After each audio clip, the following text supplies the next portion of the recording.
किसान सेवा चैनल देख रहे सभी किसान भाइयों को राकेश मौर्य का नमस्कार। और आज जो वीडियो हम आपके लिए लेकर आए हैं वो है बायोगैस प्लांट के ऊपर। संभवतः इतना बड़ा बायोगैस का प्लांट मध्य प्रदेश में कुछ एक स्थानों पर ही आपको देखने को मिलेगा। और आज हम खड़े हैं भारत देश के अखंड भारत के केंद्र बिंदु में स्थित है बैतूल ज़िला, और बैतूल ज़िले में स्थित है भारत भारती परिसर में इस बायोगैस प्लांट को इंस्टॉल किया गया है। और मेरे साथ हैं भारत भारती संस्था के सचिव श्री मोहन नागर जी। सर नमस्कार। आज के वीडियो में दर्शकों हम आपको बताएंगे कि इस पूरे भारत भारती परिसर में आज हम जो पहुंचे हैं, तो सबसे पहले जो वीडियो हम आपके लिए लेकर आए वो है बायोगैस प्लांट का। इसके अलावा विभिन्न प्रकार के प्रकल्प यहाँ पर चलते हैं। जैविक कृषि होती है और गौपालन होता है। तो अत्याधुनिक तकनीकों का इस्तेमाल करते हुए यहाँ पर पारंपरिक पद्धतियों को सहेजा जा रहा है नई तकनीकों के साथ। तो हमारे साथ मोहन नागर जी भाई साहब हैं। भाई साहब, हम आपसे ये जानना चाहेंगे कि ये जो प्लांट यहाँ पे लगाया गया है और इस प्लांट की क्या कैपेसिटी और ये कैसे काम करता है, हम चाहेंगे हमारे दर्शकों को आप पूरी जानकारी दें। ये बायोगैस प्लस गोबर गैस प्लांट 200 घन मीटर का है। यहाँ 100 घन मीटर के 2 डाइजेस्टर इसमें लगे हैं और इसमें 5 टन पर डे गाय का गोबर और भिन्न भिन्न प्रकार का जो अपशिष्ट है, चाहे वो झूठन है या सब्जियों के पत्ते हैं, इस प्रकार की चीज़ें इसमें डलती है। और इससे per day 100 cubic metre gas का निर्माण होता है, जिससे यहाँ पर भोजन बनता है। और जनरेटर चलता है 15 kVA का, जिससे हम बिजली का उत्पादन करते हैं। सिंचाई के लिए पंप का उपयोग करते हैं। तो इस प्रकार से इस बहुआयामी इस गोबर गैस प्लांट ये है। इससे न केवल गैस जनरेटर होता है, बल्कि एक सबसे जल्दी खाद बनाने की जो प्रोसेस है वो गोबर गैस प्लांट के द्वारा ही होती है। बाकी कोई भी हम खाद बनाएंगे तो उसको 50 दिन 60 दिन ये प्रोसेस लगती है, लेकिन इसमें 20 दिन में ही और एक अच्छे प्रकार का जैविक खाद बन करके और तैयार हो जाता है। तो ये कई प्रकार से और ये प्लांट उपयोगी है। और इसमें एक तो ये ऑटोमेटिक प्लांट है, इसमें केवल एक व्यक्ति ही इस पूरे प्लांट को और चला लेता है। और ये पूरा मशीनीकृत है। यहाँ की ओर गोबर डालना पड़ता है और उसके बाद में मशीन से ऑटोमेटिक गोबर घुल जाता है। गोबर उसी के द्वारा, मड इंजन के द्वारा, और इसमें लिफ्ट होकर के दोनों ड्रायर में डाइजेस्टर में चला जाता है। तो भाई साहब, हम चाहेंगे कि हमारे दर्शकों के लिए हम इससे पूरा ऑपरेट कैसे होता है और विभिन्न इसकी क्या चरण होते हैं हम उसमें दिखाएंगे। तो दर्शकों, आप पूरा वीडियो देखिएगा और हमारे चैनल को आप सब्सक्राइब कर लीजिएगा ताकि आपको हमारे वीडियो के नोटिफिकेशन मिलते रहें। चलिए, अब विभिन्न चरण कौन कौन से होते हैं इसके वो हम समझते हैं। देखिए, अब जो इसके विभिन्न चरण होते हैं वो किस तरीके से उसको किया जाता है वो हम आपको बता देते हैं। भाई साहब, आप बताइएगा कि किस तरीके से ये होता है। ये गोबर गैस यहाँ बना हुआ है। ये हमारी गौशाला है। इस तरफ यहाँ पर गाय रहती है और जो रात को गोबर जो यहाँ इकट्ठा रहता है उसको उठा करके और गोबर इसमें जो एक मड का हमने जो कुआं बना के रखा है उसमें पूरा गोबर यहाँ पर डलता है।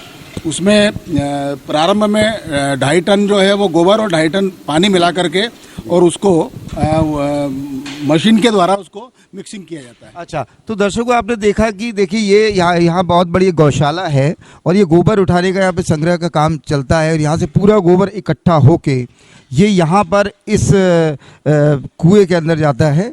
और यहाँ पर हम आपको बता दें कि ये जो प्लांट है यहाँ, ये इसके अंदर सारा गोबर इकट्ठा होता है। भाई साहब, इसके बारे में बताइएगा। साथ ही ये इस गौशाला का गोबर इसमें डाल देते हैं और उधर हमारी एक गौशाला और है, वहाँ से और गोबर वहाँ घोल देते हैं और ये गोबर पाइपलाइन के द्वारा इसमें यहाँ इस कुएं में आ जाता है।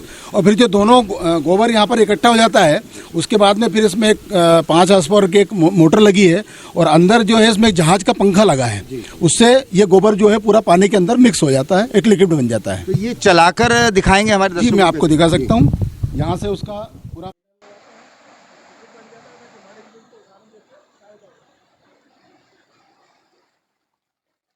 फिर इसी को हम मड इंजन के द्वारा उठा करके और जिस भी डाइजेस्टर में हम डालना चाहते हैं, दोनों के डाइजेस्टर के यहाँ बने हुए हैं, तो उसमें हम दोनों डाइजेस्टर में अलग अलग समय में अलग अलग 2.5 टन गोबर लिक्विड उठा करके उसमें डालते हैं। तो ये भी काम जो है वो मड इंजन के द्वारा होता है।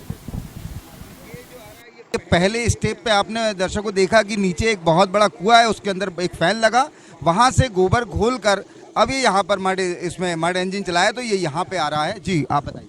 हाँ, तो ये अभी जो है गोबर जा रहा है घुल करके, ये हमारे डाइजेस्टर 2 में जा रहा है। ये जब फुल हो जाएगा, इसका कैपेसिटी पे डाइजेस्टर 1 में हम इसको डालेंगे और उसके बाद में फिर ये गोबर घोलने की प्रक्रिया हमारी ये पूरी हो जाती है। तो ये इसमें कितना लगता है आपको इस गोबर को पूरा घोलने में? इसमें मुश्किल से 30 मिनट लगते हैं। 30 मिनट लगता है। और इसके बाद ये पहले वाले इसमें जाता है, क्या प्रक्रिया होती है इसके अंदर? इसके अंदर जाकर के फिर इसके 2 पार्ट हैं। मैं पहले इसको थोड़ा बंद कर देता हूँ। ये 17 फुट गहरा कुआं है जी, और इसके 2 पार्ट हैं। इसमें ताज़ा गोबर, बीच में एक पार्टीशन वाल रहती है, तो जो ताज़ा गोबर जो है वो पहले नंबर पर जाता है और वो अंदर चला जाता है पानी के, और उसकी जो पूरी प्रक्रिया होती है सड़ने की, उसको मीथेन बनने की, उसमें 20-21 दिन लगते हैं। तो आज हमने जो गोबर डाला है वो 20-21 दिन तक उसमें पानी में पड़ा हुआ सड़ता रहेगा और उसकी गैस मीथेन निकल करके ऊपर आती रहेगी। और जैसे गैस मीथेन ऊपर आती है तो ये जो ड्रम है, ये ड्रम ऊपर उठता है, उसके गैस के उससे प्रेशर से ऊपर जाता है और इसका जो दबाव रहता है उससे फिर गैस निकल करके और बाहर आती है। अच्छा। फिर इसकी जो विशेषता, साधारणतः आपने देखा होगा कि गोबर गैस से सीधी ही हम गैस का उपयोग करते हैं, उसका स्टोर करने का अभी तक हमारे पास में कोई साधन नहीं था। लेकिन जो एक बायो एनर्जी जो एक संस्था है उसने और एक ये बलून का निर्माण किया है। अच्छा। तो ये जो गैस इसमें बन करके जाती है,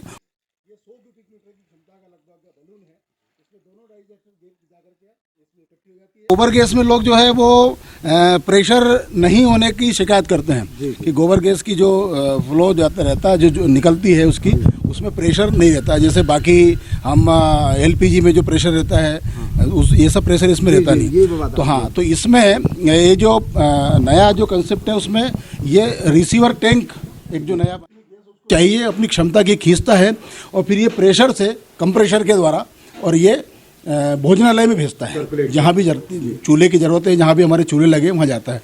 तो प्रेशर से बीच में भी इसके अलग अलग प्रेशर वो लगे हुए कंट्रोल, तो वहाँ से जितना प्रेशर चाहिए उतना प्रेशर से और भोजनालय में ये चला जाता है। वहाँ से फिर इसमें भोजन बनता है, फिर जनरेटर रूम में जाता है, वहाँ से जनरेटर चलता है। तो ये एक इसकी आधुनिक जो पद्धति बनी है उसके द्वारा ये और अच्छा और ज़्यादा फ्लो वाला और जल्दी भोजन बनाने में ये सहायक हुआ है।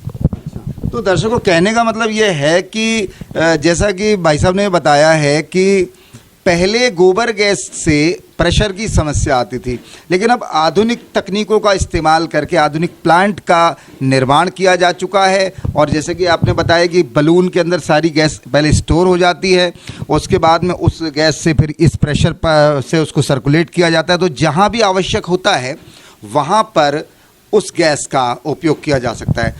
भाई साहब, कितना इसमें लागत की यदि हम बात करें कि इस इतने बड़े प्रोजेक्ट को यदि हम लागत की बात करें तो कितने गोबर की, खैर आपके पास तो गौशाला है तो गोबर की आपको तो समस्या नहीं होती होगी, लेकिन हम ये जानना चाहेंगे कि ये प्लांट किन लोगों के लिए लाभदायक सिद्ध हो सकता है? ये एक्चुअल में कम्युनिटी के लिए उपयोगी है। जैसे हम पूरे गांव में 100 घर की बस्ती है, 150 घर की बस्ती है, 200 घर की बस्ती है, तो एक प्रकार का एक कम्युनिटी प्रोजेक्ट है। तो जहां इसकी आवश्यकता होती है, जहां बिजली की ज़रूरत है, जहां पर कम से कम 500 से 1000 गायें हैं या अन्य पशु है, वहाँ के लिए ही उपयोगी है। क्योंकि इसमें 5 टन पर डे गोबर की ज़रूरत होती है, तो आपको उतनी मात्रा में गोबर चाहिए जो हमको 500 से 600 गायों के द्वारा हमको प्राप्त होगा। और साथ ही इसकी जो खपत है गैस की, उसके लिए भी हमको प्रतिदिन जो है वो 50 से 100 घर परिवार ऐसे होंगे जिनमें ये ईंधन की पूर्ति ये कर सकता है। तो इसलिए ये कम्युनिटी प्रोजेक्ट है। ये व्यक्तिगत के लिए तो आजकल 6 घन मीटर के, 9 घन मीटर के छोटे छोटे प्रोजेक्ट आते हैं, तो ये कम्युनिटी प्रोजेक्ट है और इसलिए बड़े गाँवों में या बड़ी संस्थाओं में या जो इस प्रकार के काम होते हैं वहाँ के लिए उपयोगी है। तो ये एक नई संभावना भी भाई साहब की बातों से निकल के आई है दर्शकों की, यदि मान लीजिए कोई ग्राम है, कोई गांव है और वहाँ यदि ज़्यादा पशुपालन होता है तो वहाँ के गोबर का बेहतर इस्तेमाल करने के लिए हो सकता है उसी गोबर गैस से कि गांव वाले को ईंधन की भी आपूर्ति हो जाए, तो किया जा सकता है ये। अच्छा, आज जो लोग गाय को एक समस्या मान रहे हैं और उसको निराश्रित छोड़ देते हैं, क्योंकि हमने गाय की जो उपयोगिता है वो केवल दूध से आंकी है। प्राचीन काल में ऐसा नहीं था। गाय का गोबर है, गोमूत्र है, उसके भिन्न भिन्न प्रकार के अन्य अन्य चीज़ें जो का उपयोगी है वो धीरे धीरे बंद हो गया मशीनीकरण होने के कारण। तो गाय की उपयोगिता केवल दूध को लेकर के जब समाज आकलन करने लगा तो गाय जो है वो अनुपयोगी होने लगी। लेकिन गाय का जो गोबर है, गाय का जो मूत्र है, उसका धीरे धीरे उपयोग अब जो शुरू हुआ है, उससे दूध से भी ज़्यादा उसका गोबर और गोमूत्र जो है वो आज उपयोगी सिद्ध हो रहा है। क्योंकि जिस प्रकार से ईंधन महंगा होता जा रहा है और जंगल कटते जा रहे हैं या एलपीजी की भी कीमत जो बढ़ती जा रही है, लेकिन इसमें बिना आपका केवल गोबर तो हमको वैसे पड़ा रहता है, केवल उसका उपयोग करना है और उससे इतनी अच्छी और बिना खतरे की भोजन बनाने की एक सुविधा ये मीथेन के माध्यम से हमको मिलती है। और इसलिए गाय को अगर हम गोबर के रूप में अगर उपयोग करेंगे तो किसी भी रूप में और गाय जो अनुपयोगी नहीं होगी, गाय सबसे ज़्यादा उपयोगी सिद्ध होगी। अच्छा भाई साहब, अब एक और बात हम हमारे दर्शकों को बताना चाहेंगे कि ये तो गाय की उपयोगिता निश्चित रूप से सदियों से रही है और गाय की हर चीज़ काम की है, पंचगव्य हम लोग इस्तेमाल करते हैं। ये जो यहाँ से जब हमने अब दो चरण देखे कि एक तो बड़े कुएं में से उसका जो फ़ैन है वो गोबर को घोलता है, उसके बाद यहाँ पे आता है और इसके बाद इसकी जो स्लरी वगैरह जो निकलती है तो वो उसका क्या उपयोग होता है, थोड़ा सा हम चाहेंगे कि हमारे दर्शकों का वो भी दिखाएं। बिल्कुल, चलिए। ये आज जो हमने गोबर डाला है, जैसे मैंने आपको बताया था कि ये 20-21 दिन तक इसके अंदर रहेगा और उसकी प्रोसेस होगी और उससे मीथेन बनने के बाद में वो गोबर हल्का हो जाता है और जिसकी मीथेन बन जाती है वो हल्का हो जाता है और फिर वो दीवार कूद करके और दूसरी तरफ आ जाता है और वहाँ से फिर वो 21 दिन बाद ये दूसरा कुआं हमने एक बनाया है जिसमें पूरा स्लरी जो है वो इसमें आकर के और इकट्ठी होती है। यहाँ पर वो स्लरी आकर के इसमें जमा हो जाती है इस कुएं में और यहाँ से फिर हम ये मड पंप के द्वारा, ये एक नया कॉन्सेप्ट है ड्रायर का। ये एक ऐसी मशीन है जो पानी अलग कर देती है और गोबर का खाद अलग कर देती है। हाँ, सूखा खाद अलग कर देती है। तो इससे पानी से हम रिसाइकल होता है और फिर से हम इसको गोबर फिर इससे घोल लेते हैं। तो रोज हमको नया पानी नहीं लगता है गोबर घोलने के लिए, पानी की जल की बचत भी होती है और खाद हमको तुरंत मिल जाता है। हाँ, तो एक ट्राली खाद, जैसे हम प्रतिदिन 2 ट्राली गोबर डालते हैं तो 1 ट्राली खाद हमको इसमें से प्रतिदिन मिल जाता है, जो बहुत कीमती खाद है। 4 रुपये 5 रुपये किलो लोग यहीं से उठा करके इसको ले जाते हैं अपने खेती में डालने के लिए, सब्जियों में डालने के लिए, और जो लोग जैविक खेती करते हैं उनके लिए तो ये बहुत ही उपयोगी है और सीधा इसको खेत में डाल करके इसका उपयोग किया जा सकता है। साथ ही ज़्यादा पानी होने पर हम इसको मड इंजन के द्वारा, ये जो बाजू में टैंकर देख रहे हैं आपको, इस टैंकर में वो लिक्विड भर करके और हम सीधे खेतों में ले जा करके और सीधे सब्जियों में, फसलों में पानी के साथ बहा करके इसको डालते हैं।